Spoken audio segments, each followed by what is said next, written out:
الصيف ودرجة الحرارة العالية مشاكلها كتيرة جدا، من ضمنها الحشرات، لأن دايما في درجات الحرارة العالية الحشرات بتكتر بشكل كبير جدا، وبالتالي في بعض الحالات بتسبب حساسية، وبالتحديد للأطفال، لأن دايما الأطفال بيبقى جلدهم حساس وبيكونوا أكثر عرضة للإصابة بالحساسية من الحشرات.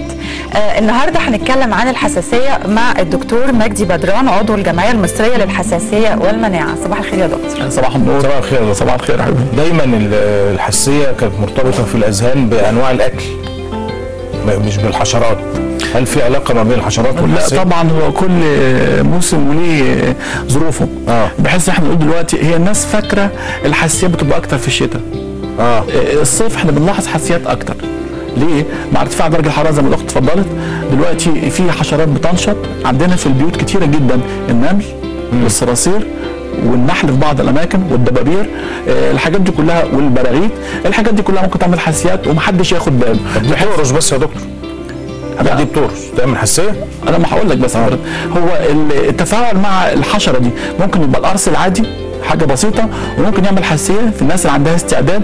والغريب بقى والجديد مش بس الحساسيه الجلديه زي ما كنا فاكرين زمان، لا، ده ممكن النمله تعمل حساسيه في الانف، ممكن النمله تعمل حساسيه في الصدر. ده مهم جدا. مهم كمان نقول ان احنا الطفل الصغير ما بيقدرش يعبر عن نفسه، هو لسه مرحله تكوين، خاصه الجهاز المناعي، وما يقدرش يشتكي.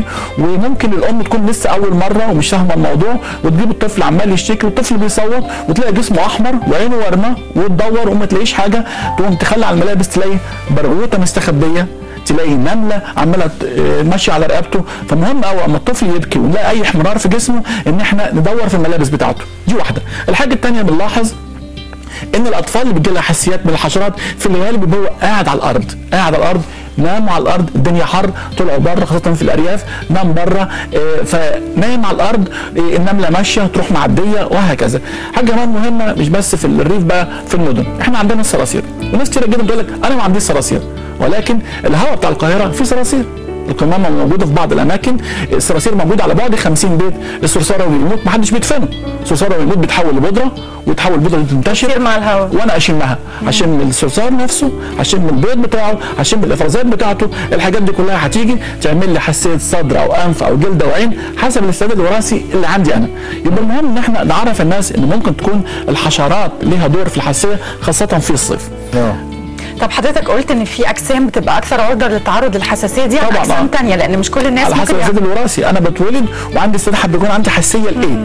بس طبعا انت حضرتك قلت اتفضلت ممكن القرصه العاديه بتاعت النمله ممكن تعمل حاجه التهاب بسيط كده، احمرار بسيط، دي برضو وارده. ولكن برضو في انواع من النمل، والحمد لله مش عندنا في مصر هنا. النمله المصريه عندنا ما بتقعد في البيت، عندنا النمله لما بتقعد بتروح بتقرص القرصه دي، وتروح بعدها عامله معاها سبراي. السبراي ده بتطلع ما يسمى حمض النمليك. حمض النمليك ده تروح عاملاها عليها كده على مكان العضه، فالواحد يحس بالالم. الحمض ده مهم جدا. مين دي اللي بتعمل كده؟ النمله هي اللي بتعمل كده؟ معاها كده ابره، وتروح عامله السبراي ده، نمله اصيله، وتروح حطها على مكان القرصه بتاعتها. ده اللي بيخليك تحس ان في نمله هنا او احمرار هنا والكلام ده. في نمل تاني الحمد لله مش عندنا، نمل تاني يقطع حته من اللحم بتاع الجلد، وبعد كده يروح عامل حقنه كبيره ويطلع ماده ثانيه تعمل ممكن تعمل بقى اغماء وصدمه والحاجات دي. الحمد لله ما عندناش في مصر. النمل اللي عندنا في مصر برضه نوع اليف يعني منزلي. طرق الوقايه يا دكتور بقى في حاله ان الواحد اصيب بحاجه من الحاجات دي سهله جدا. انت بيبقى في بعض الادويه الموضعيه البسيطه، لو ما فيش حته ثلجه، اي حاجه ساقعه، ميه ساقعه حطها على المكان ده بيقلل من الاحمرار الموجود او الالم الموجود.